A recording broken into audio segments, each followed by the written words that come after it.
지난 17일 북한 당국은 평양 시내 고층 아파트의 붕괴 사실을 이례적으로 보도했다. 13일 평양시 평촌구역의 건설장에서는 주민들이 쓰고 살게 될 살림집 시공을 되는 대로 하고 그에 대한 감독 통제를 바로 하지 않은 일꾼들의 무책임한 처사로 엄중한 사고가 발생해서 인명피해가 났습니다. 또한 건설 관계자와 당 간부들이 직접 유가족을 만나 사과했다. 17일 구조전투가 결속된 사고 현장에서 관계부문 책임 일꾼들이 피해자 유가족들과 평촌구역 주민들을 비롯한 수도 시민들을 만나 심심한 위로의 뜻을 표하고 사과했습니다.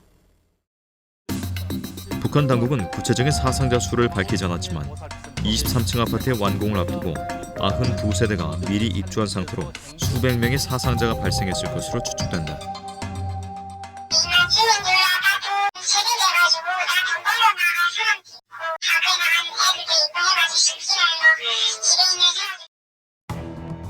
사고 지역은 평양시 평촌구역 안산 일동으로 주로 북한의 중상류층들이 거주한 것으로 알려져 있다.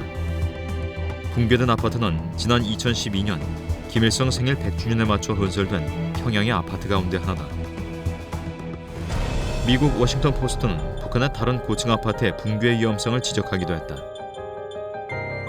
그러나 이런 위험성에도 불구하고 북한 주민들은 아파트를 차지하기 위해 치열한 경쟁을 한다고 한다.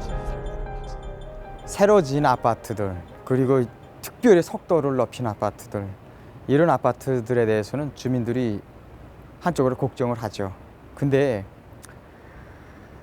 그 삶이 너무 힘들어서 그러는지 애라 뭐 죽을 땐 죽지 뭐.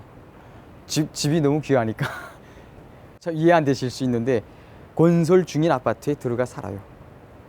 유리도 없어서 막 방막을 치면서까지 들어가 살아요. 살 곳이 없으니까. 자기가 이 집을 맡아놨는데 좀 더 권력자나 힘 있는 사람이 한데 그 집을 또 뺏길 수도 있어. 어쨌든 빨리 가져야지. 그렇지 않으면 위태로운 거예요.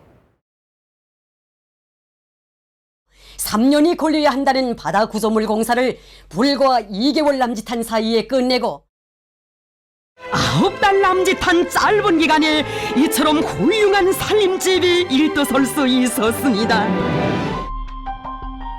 김정은 제1위원장은 지난해 마식령 속도전을 앞세워 마식령 스키장을 비롯한 대형 건축물들을 단기간에 완공했고 올해 들어선 조선 속도를 구호로 내걸었다.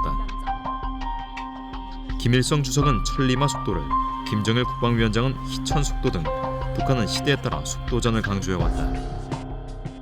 북한에서 이제 속도전의 역사 자체는 굉장히 오래되어 있죠. 전후복구 시절 50년대부터 해서 뭐 천리마 운동 같은 게 아주 대표적인데 주로 이제 부족한 자재라든가 여러 가지 이런 것들을 극복하기 위한 방법으로 대중동원 방식의 건설 공사를 진행하고 그러면서 어떻게 보면 빠르게 뭔가를 만들어내는 것 자체가 칭송되는 분위기, 그를 통해서 빠르게 하여튼 자본주의 국가를 따라잡고자 하는 시도들을 해왔던 거고 이런 것들이 이제 속도전의 역사로 나오지 않았는가 싶은. 김정은 일가의 우상화를 위한 건축물에는 양질의 자재가 아낌없이 투입되는 반면 아파트를 비롯한 일반 건축물에는 자재가 턱없이 부족해 불량 자재가 쓰이고 간부들이 자재를 빼돌린다고 한다.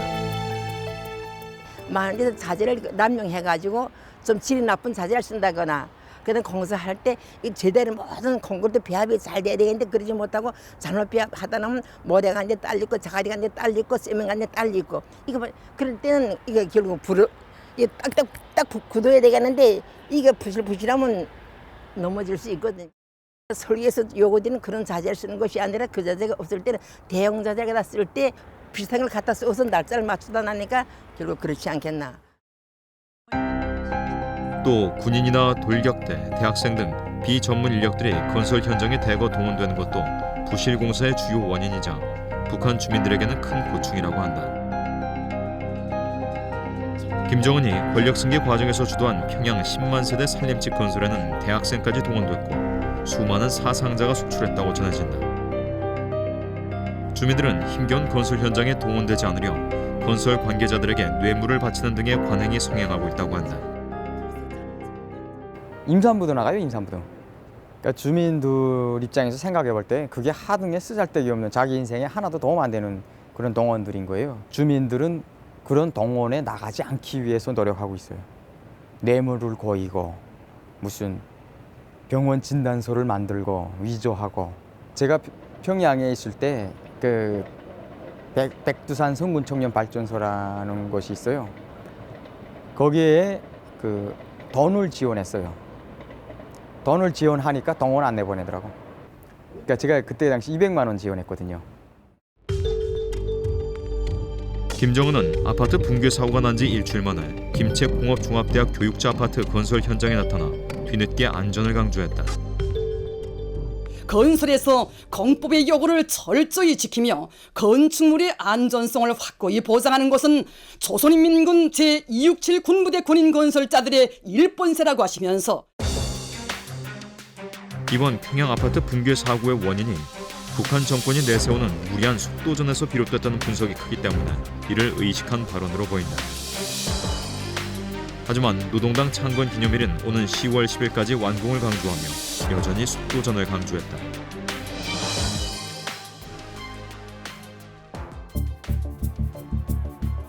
(2004년 4월 22일) 160여 명의 사상자가 발생했던 용천역 폭발 사고.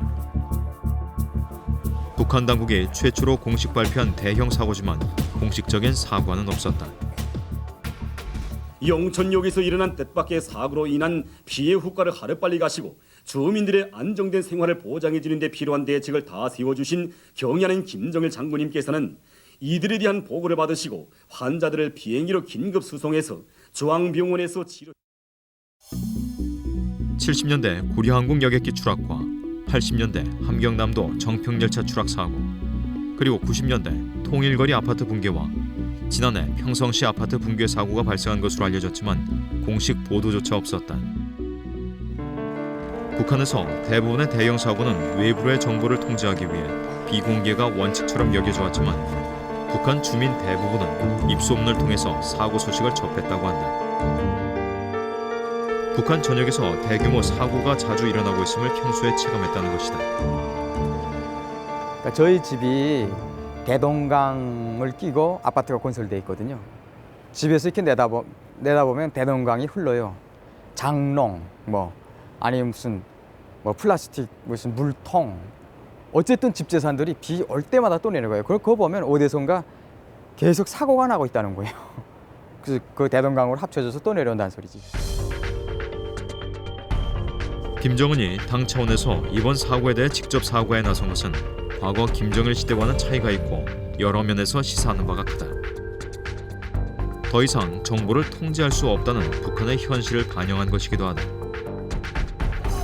휴대전화 200만 대 이상의 보급과 같은 통신의 발달과 주민들의 외부 접촉이 늘면서 정보 전달력이 높아졌기 때문에 숨길 수 없다는 것이다. 민심이나 여론이 정보 확산을 통해서 형성되는 것 자체를 과거 같은 방식으로 통제하거나 막을 수 없는 어떤 상황이라는 것을 다르게 보여주는 그런 사례가 아니겠는가 싶은 생각을 합니다.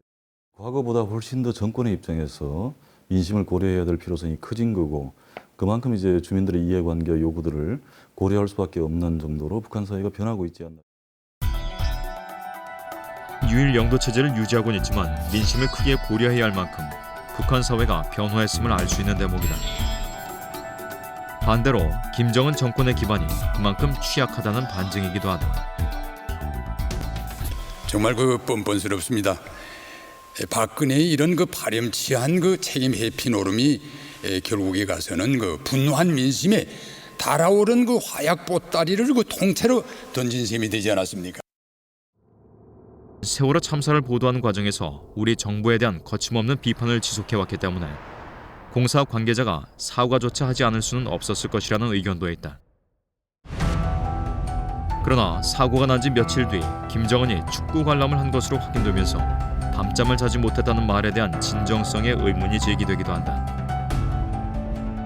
김정은은 사고 이후 연일 인민 중시와 애민 지도자 이미지를 강조하고 있다. 부인 리설주와 함께 대성산 종합병원을 방문해 북한 주민을 걱정하고 따뜻하게 안아주는 인자한 지도자의 이미지를 부각시켰다. 군인들의 손을 다정히 잡아주시고 상처자리도 보아주시며 치료는 어떻게 하고 있는가, 몸 상태는 어떤가를 물어주시었습니다. 그러나 많은 사상자를 낸 아파트 붕괴 사고 이후에도 여전히 속도전을 강조하고 있고 자재가 부족하고 부정이 만연하기 때문에 북한의 건설 현장에서는 위험이 계속될 수밖에 없다. 김정은이가 자기가 얼마나 정치를 잘하고 얼마나 토이 크고 얼마나 인민들에서 제가 많이 하는가 아는 것이가 나타나는 게 건축물이거든. 이렇게 하다가 언제 어디서 어떤 모퉁이가 또 튀어나올지 몰라가지고 우리 건설 과학을 연구하는 사람으로서는 참 심히 이제 걱정되는 것이 한두 가지가 아닙니다. 시대 변화에 따라 주민들의 불만이 확대되는 등 북한 민심도 달라지고 있다. 김정은 정권도 이를 무시할 수 없는 상황이지만 주민들을 희생양으로 삼는 속도전은 변화를 기대하기는 어렵다.